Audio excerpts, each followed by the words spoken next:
हरियाणा के मुख्यमंत्री नायब सिंह सैनी ने कहा कि हमारे कार्यकर्ता ने गर्मी में काम किया था, यही कारण है कि आज हम 400 पार के साथ सरकार बनाने जा रहे हैं। वोट परसेंटेज कम होने के सवाल पर सीएम ने कहा कि 4 जून को सब स्पष्ट हो जाएगा। 4 जून को रिजल्ट आएगा, वह रिजल्ट साबित कर देगा कि जब 11 की 11 सीटें हम हरियाणा में जीतेंगे। कोई भी किसी भी तरीके की शक नहीं है। सीएम ने कहा कि राहुल गांधी का बयान अभी सुन रहा था, पत्रकार को कह रहे थे कि गाना सुनो, उनका ध्यान एग्जिट पोल की तरफ नहीं है। वह झूठ बोलकर लोगों को भ्रमित करते हैं। 2 महीने तक चुनाव चल किसी भी कांग्रेस नेता ने कहा हो हमने गरीब के लिए यह किया, महिला के लिए यह काम किए, किसी के लिए यह काम किए, युवाओं के लिए काम किया, कभी भी कहीं भी इन्होंने यह बात नहीं की। झूठ को लेकर यह चुनाव लड़ते रहे, ये बोलते रहे कि मोदी तीसरी बार आएगा, संविधान को खत्म कर देगा, गरीब के खाते में हम लाख लाख रुपया डाल देंगे, आप हमें वोट देकर हम झटके में गरीबी दूर कर देंगे। इस प्रकार झूठे वादों के ऊपर कांग्रेस चुनाव लड़ी है।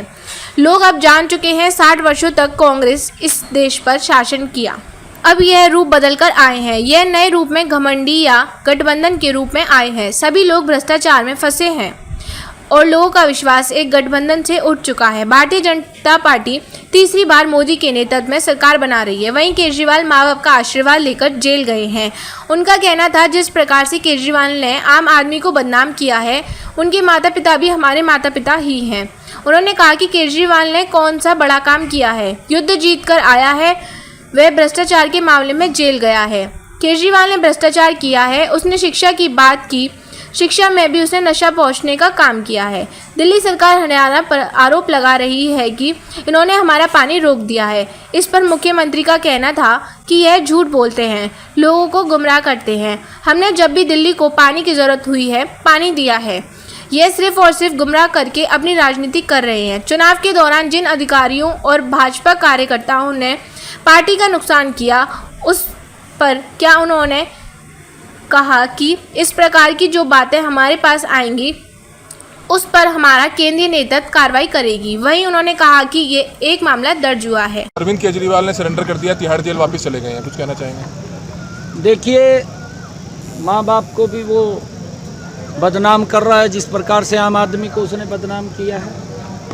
आम आदमी हमारे माँ बाप के समान ही है और उसको भी उसने बदनाम किया, उसका नाम लेकर के उनको बदनाम करने का काम केजरीवाल ने किया है। और कौन सा उसने बड़ा ऐसा काम किया है कि वो युद्ध जीत करके आया है, या उसने कोई ऐसा काम किया जिसके कारण से वो जेल में गया है? भ्रष्टाचार किया है।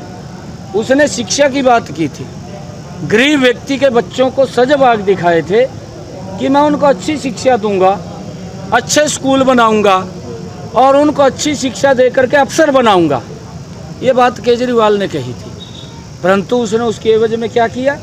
उसकी एवज में उसने उन बच्चों को नशे में धकेलने का काम किया, गली गली में ठेके खोल दिए और उसके अंदर भी भ्रष्टाचार हो गया और वो भ्रष्टाचार के कारण जेल में है। उसने कोई बड़ा जंग नहीं जीती जिसके कारण वो बड़ा आरोप उन्होंने लगाया कि भारतीय जनता पार्टी ने मेरे इंसुलिन रोक दिए, जेल में मैं गंभीर बीमारी से जूझ रहा हूँ सर। मैंने कहा है कि वो समय समय के ऊपर वो झूठ बोल करके वो लोगों को अपनी हाजिरी लगवाना चाहता है, ध्यान डाइवर्ट करना चाहता है।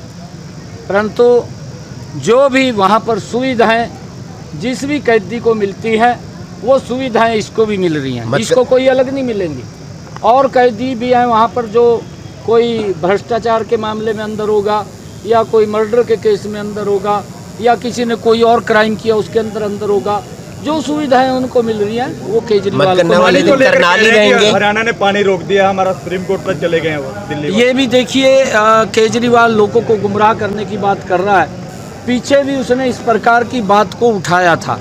वो अपनी कमियों को छुपाने के लिए इस प्रकार की बातें वो करता है। पीछे भी माननीय कोर्ट के अंदर वो लोग गए थे, माननीय कोर्ट ने कमेटी बनाई थी, कमेटी ने बना करके उसका सारा का सारा शेड्यूल देखा था और उसके अंदर पूरा पानी दिल्ली हरियाणा जो एग्रीमेंट हुआ था उसके हिसाब से वहाँ पहुँचाने का काम कर रहा है। और फिर उसके बाद कोर्ट ने दिल्ली सरकार को फटकार लगाई थी। अब फिर उसने उसी ढर्रे के ऊपर चलते हुए काम कर रहा है, वो अपने पापों को छुपाने के लिए, क्योंकि उसने दिल्ली के लोगों से वायदा किया था कि मैं आपको फ्री पानी दूंगा। आप अपना सिस्टम वो ठीक नहीं बैठा पाया, वो विकास की तरफ तो उसने ध्यान नहीं दिया, उसने भ्रष्टाचार की तरफ ज़्यादा ध्यान दिया। मैं केजरीवाल साहब को कहना चाहूँगा कि इन बातों से कम ध्यान दें, इन बातों की तरफ लोगों का ध्यान डाइवर्ट मत कर, आप विकास के काम को करें, उनको सुविधाएं दें। पानी आपको 100 की जगह 100 पानी जा रहा है आज भी, टिल डेट आज तक जितना पानी एग्रीमेंट में दिल्ली को देने का हुआ था। दिल्ली के नागरिक हमारे सम्मानित सदस्य हैं, हमारे सम्मानित हैं। अगर उनको कोई तकलीफ़ होती है तो हरियाणा को तकलीफ़ होती है, उनको किसी प्रकार की तकलीफ़ ना हो। परंतु केजरीवाल साहब ने भ्रष्टाचार के ऊपर ज़्यादा ध्यान दिया है और उसने लोगों को सुविधाएं जो देनी थी उनकी तरफ कम ध्यान दिया है। मैं केजरीवाल साहब को कहना चाहूँगा कि ये इधर उल चुलूल बातें करने की बजाय आप वहाँ के लोगों को सिस्टम खड़ा करके पानी का डिस्ट्रीब्यूटर ठीक करिए, वहाँ पर उनको सुविधा दीजिए। वो सुविधा वो काम रहे हैं, भ्रष्टाचार का वहाँ पर वो ध्यान रखा है, भ्रष्टाचार ज़्यादा किया है, लोगों को सुविधा नहीं दे पाए, उनको वो सुविधा। आखिरी सब अधिकारियों ने कांग्रेस का साथ दिया, जिन बीजेपी के नेताओं ने बीजेपी नेताओं को हराने के लिए काम किया, वो आरोप आ रहे हैं इस तरह के, उनके लिए क्या करेंगे? नहीं देखिए, वो क्योंकि अगर कोई इस प्रकार की बातें हमारे पास आएंगी तो केंद्रीय नेतृत्व के समक्ष उस रिपोर्ट को रखा जाएगा। और आपने मंथन तो कर लिया होगा इस विषय पे? बिल्कुल सब मंथन है जी हमारे पास। मैंने कहा है कि 11 के 11 कमल के फूल खिल रहे हैं, ये मंथन ही किया हमने और ये कार्यकर्ताओं से फीडबैक आया है, कार्यकर्ताओं ने मजबूती से काम किया है। और जहाँ जहाँ पर भी अभी एक FIR दर्ज हुई है जो बोगस वोटिंग की थी, स्वयं जो कांग्रेस के एक वरिष्ठ नेता रहे हैं उसकी बिटिया वो विदेश के अंदर है और उसके नाम से वोट पोल हो गई है, तो ये बोगस वोटिंग है।